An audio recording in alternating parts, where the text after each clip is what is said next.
In this video we are taking a look at these, the brand new Saucony Endorphin Pro 3.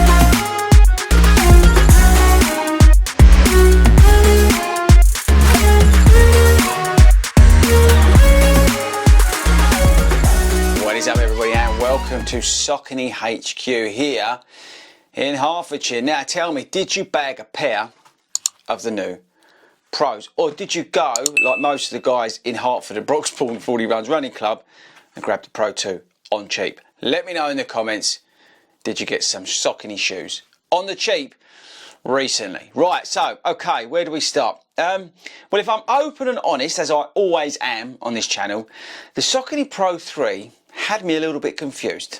But before we get onto the confusion and all that kind of stuff, which has led from how we've been getting on with the shoe, I wanted to go through quickly the new features of it, which I think is one of the most important parts of this video at the front end. So we've got an increased stack of about 4 mil. They've increased the stack versus version 2 of the PWRRUNPB.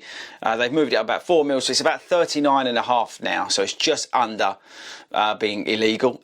We've got a new mesh upper on it. We've got big holes in the tongue. I don't know if you can see them. See my thumb sticking through. Someone say my tongue sticking through the tongue. Gusseted tongue. We've got a new heel counter on the back. I'll talk to you about the heel counter in a bit, but we've got a new heel counter on the back. We've got a new outsole, which is improved, I would say, versus the previous version. We've also got some cutouts, if you can see that. Looking on the mirrorless thing over there, you can see it, see there. And you can actually see the plate. The plate is still in there. You've got the Speedroll Tech at the front, so that's promoting that heel to toe transition. They've increased the width in the forefoot and the rear foot, again about 3 or 4 millimeters I've read. I'm not 100% sure if that's confirmed or not, but they've definitely increased the width over the previous versions, which is good news if you require a little bit more stability versus some of the other shoes. They've built up the sidewalls a little bit, I would say, versus these two. Can you see that, where they built that up on the medial side, and then on the lateral side as well, they kind of increased it a little bit. So they sort of built it up, which is similar to what they've done on the speed. The shoe retains an 8 mil drop, fits true to size, 200 and, oh actually I wrote it down, £210 here in the UK. I think it's about $225 in the US. Let me know in the comments so you can correct that. Weight, now it has dropped some weight, even though it's got more foam, it has dropped some weight. This version is 7.95 ounces. I'm putting version 2 on, 8.1, and I'm also going to put Pro Plus on. I'll come on to that in a minute, which is 7.5 ounces. So just to confirm, 7.95. So it's still a little bit heavier than the Pro Plus. Right. Have I missed anything out? No, I don't think so. I think that's it in terms of stats and features. Okay, so if we look back over the 3 shoes, we've got the 2 and we've got the Plus here. The noticeable changes, as I say, are on the outsole, I would say, in terms of the design and the improvement around it. We've also got that bigger stack of PWRRUNPB. Now, the PWRRUNPB is an incredible compound that they put into the Saucony Endorphin lineup. It's really responsive and really, yeah, just punchy, combined with the carbon plate that's in here. Don't forget, with the speed, you're only getting a nylon TPU plate, where the Saucony Pro 3 comes with a carbon plate versus the speed.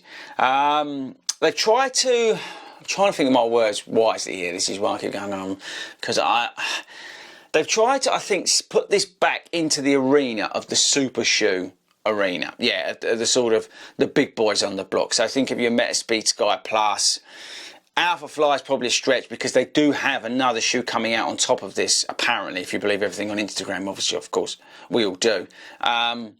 But they've sort of taken this up a level from where the Pro 2 never really defined itself as a super shoe.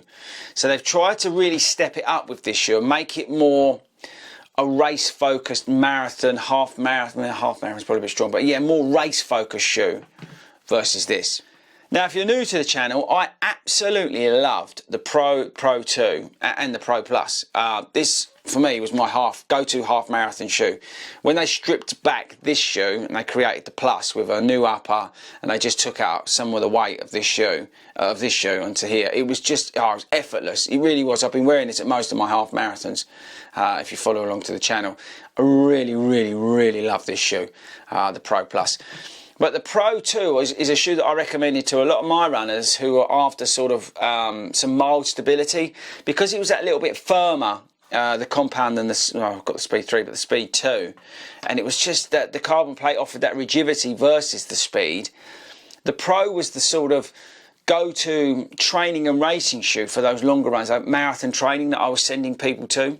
Now, a good example is Toby. He lives in his Pro 2s. And I think that's one of the reasons that I got sort of confused with the Pro 3 in terms of, yeah, when I started out with it and how I started feeling it and finding it. So when I started out with the shoe, I had in my mind that it's going to be a continuation of this. And I actually sort of initially was like, I'm not really loving this. Firstly, and I'm going to put this straight out there, it's got noisier, people. So just be aware, it is noisy compared to that version. So I don't know why well, it's probably because of the increased stack, but just for a heads up, this has got noisier.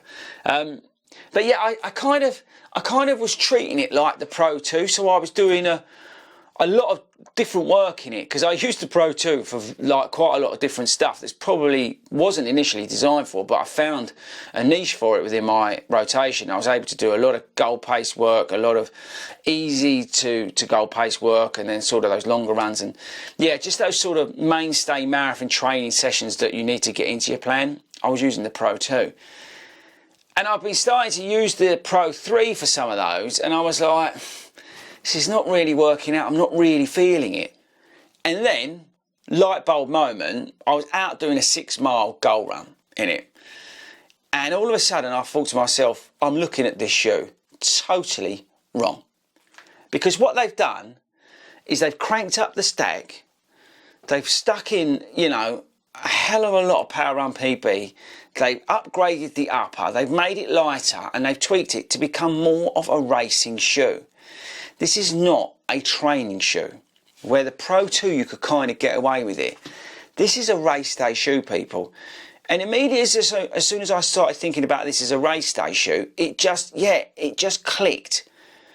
So if I, like I say, that 6-mile goal pace run, or, you know, 6-mile, 5-mile, whatever tempo run, this shoe has been great. And that's the thing. It's thinking about it as a race day shoe instead of a versatility shoe that's kind of doing a bit of everything with a carbon plate in it. And that's the key to understanding and unlocking the potential, I think, of this shoe. Now, I actually think with the increased width in the heel and the forefoot, yeah, this is giving you, or giving, if you're a mild stability shoe wearer, an option on marathon day.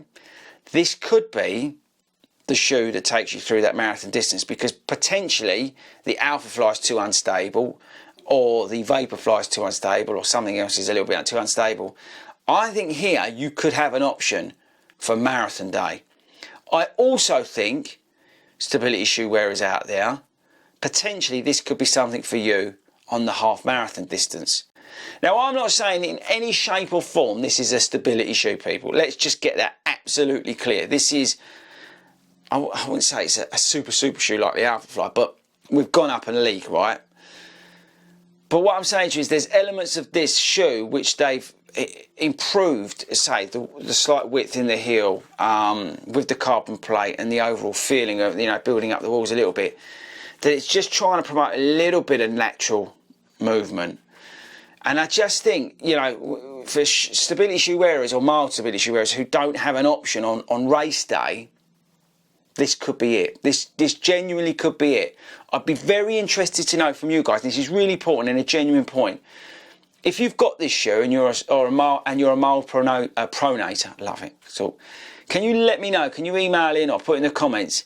Is this shoe starting to work for you? Really interested to know if it is, because for me, and I say I pronate more on my left side. I've had no problems with it, none at all in terms of stability.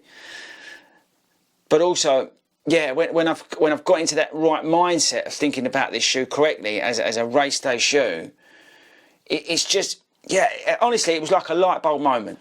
So there we go. I don't know whether that's helped a lot. The Pro 3 is an improvement over Pro 2. I would say this is probably one of the best sort of shoes out there for long runs at goal pace and things like that. It's an absolute machine, the Pro 2. It really is. And if you can pick some up on the cheap, I'd 100% do it. But I just think you need to look at this shoe as a race shoe, not as a sort of a kind of training partner, which the Pro 2 kind of ended up being. Because it really didn't distinguish itself from the speed, it offered an option for people out there who maybe needed a little bit more of a stable ride. But this is definitely a racing shoe, a shoe that you can, don't get me wrong, you can still train in it, right? Because I've been out there training it myself, but it's a more race day focused shoe. That's the key here. It's a more race day focused shoe.